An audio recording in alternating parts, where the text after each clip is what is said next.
Okay, if your scholar has me for English 2, you can see here these are all the courses I teach. But if your scholar is a 9th grader or a 10th grader and they have me for English 2, allow me to introduce myself.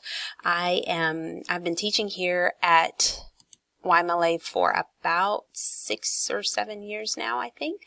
I'm a Baylor grad, graduated in 2021. I was an English major, so that is literally what I studied all 4 years and post-grad. These are my 2 children.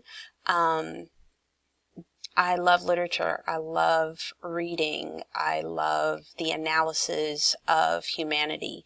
And so that's why I teach this course, and I've been doing it for such a long time. Both of my kiddos have graduated from high school, and my daughter has 1 year remaining in college. So English 2. These scholars are probably in this course because they are right on grade level. Not accelerated, they may be a little under with their reading, but my goal this year is to grow your scholar in their reading and their writing.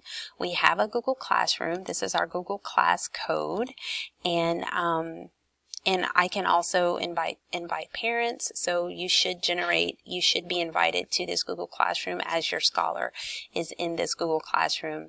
You can see here, we have a remind code. I've provided the remind code and the link in our Google Classroom as well. And this is where I'll just send reminders to students for assignments that are due or things they should be working on.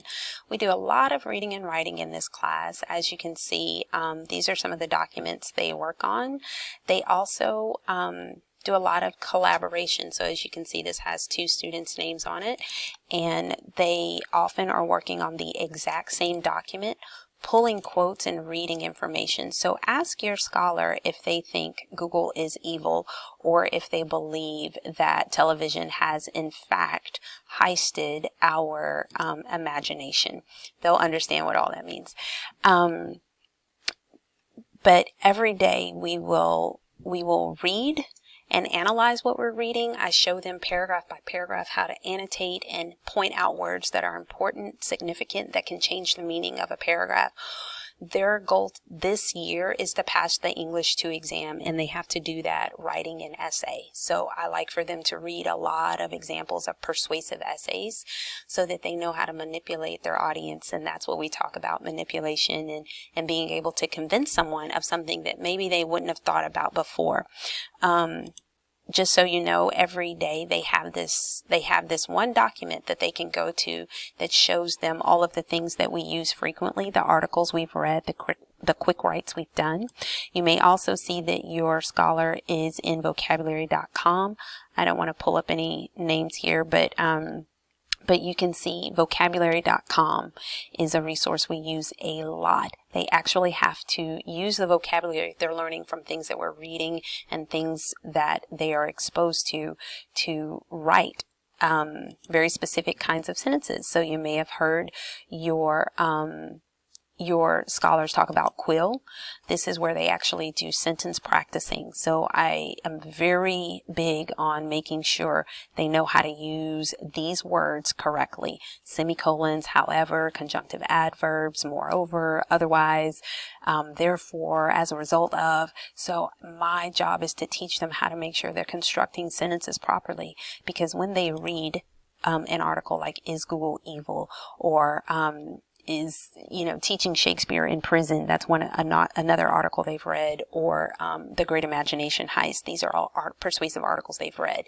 And I want them to be able to respond with complex responses, not baby sentences. We're not in middle school anymore. So I really hone in on that a lot. Another thing, another resource we use is right over here, and it's called mcgraw Connect Ed. And so you might also hear your students talking about McGraw-Hill, and they do assignments like this.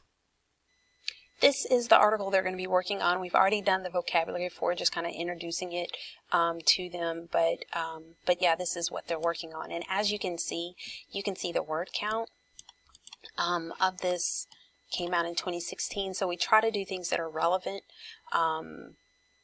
this is how it's aligned to all of the state expectations.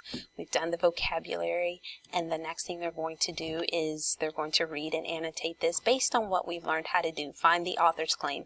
They have to know how to find the author's claim, and they're also going to have to write about it. So this is something that we're going to move forward in the next week, okay? But this is the one that they're working on for English 2. So again, that is me. That is this course.